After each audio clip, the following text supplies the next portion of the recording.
की घटना हो गई है, हमारी भावनाओं से खिलवाड़ हो गया, हम इकट्ठे हो गए।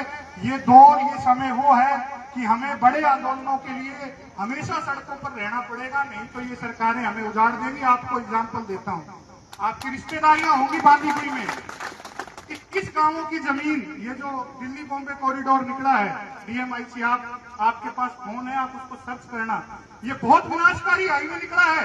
इस हाईवे को जब आप पढ़ोगे, इस डीएमआईसी में ये कहा गया कि ये जो रोड निकला है इसके दोनों तरफ की यानी 150 किलोमीटर परले साइड और 150 किलोमीटर उरले साइड यानी 300 किलोमीटर की मेवात से लेके और महाराष्ट्र तक की जमीन उद्योगपतियों को दी जाएगी। ना उसमें मंदिर बचेंगे, ना हमारी जमीन बचेगी, ना कुछ बचेगा।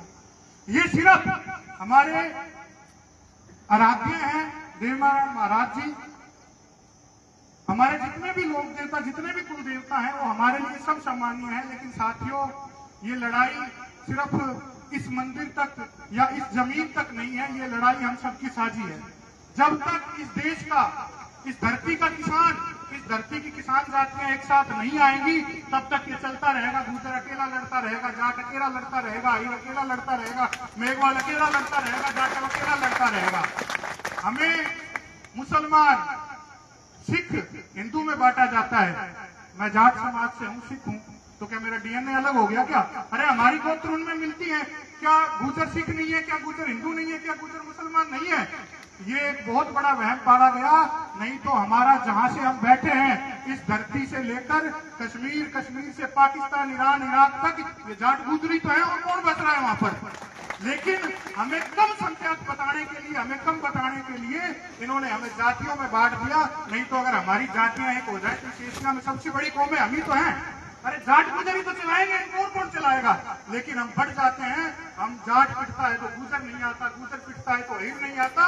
लेकिन साथियों, ये एक होने का समय है। अगर हम एक नहीं हुए तो हम अपने लोक देवताओं का, उनकी विरासत को खो देंगे, हम अपनी जमीनें खो देंगे, हमारे पास कुछ नहीं बचेगा। ये जल, जंगल, जमीन और ये लोक देवता ये हमारे हैं, हमारे बाप दादाओं ने ये जमीनें बनाई हैं। आज जो पंचायती जमीनें बताकर जो सरकार ले रही है, सरकार की थोड़ी ना है। अरे सरकार ने क्या किया? वो तो हमारे बाप दादाओं की जमीन थी जो गांव में छोड़ दिया करते थे, किसी गरीब गुरबे के घर के लिए, किसी गरीब गुरबे के काम आ जाएगी।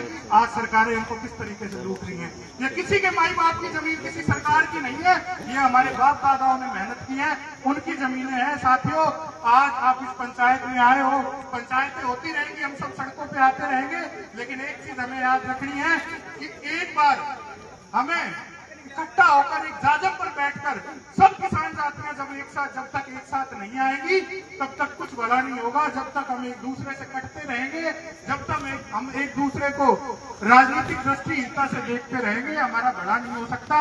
मैं अंत में सिर्फ 2 लाइनें बोलकर अपनी बात समाप्त करूंगा। तो किसी ने कहा है कि अधर्म और अन्याय को जो मुख बनकर निहारे जाते हैं, भीष्म हो, द्रोण हो, कर्ण हो, सब मारे जाते हैं। अगर हम इस वजह से घर से नहीं निकले, अगर हम इस वजह से नहीं लड़े कि हम कहीं मर ना जाए, हमें कहीं जेल ना हो जाए, तो साथियों इस समाज का भला नहीं हो सकता। आप समाज के साथ बेईमानी कर रहे हो। हम सबको एक साथ होना है, एक दाजम पे आना है और इकट्ठे लड़ाई लड़नी है। आप सबका बहुत बहुत धन्यवाद, आपने सुना। और हम सरकार को भी कहना चाहते हैं, जो भी उन्होंने 20 अगस्त का अल्टीमेटम दिया है, तब तक ये काम करवाए, क्योंकि ये हम कतई बर्दाश्त नहीं होगा कि हमारे लोक देवताओं के साथ इस तरह का अपमान हो और हम चुपचाप बैठे रहें। बहुत बहुत धन्यवाद।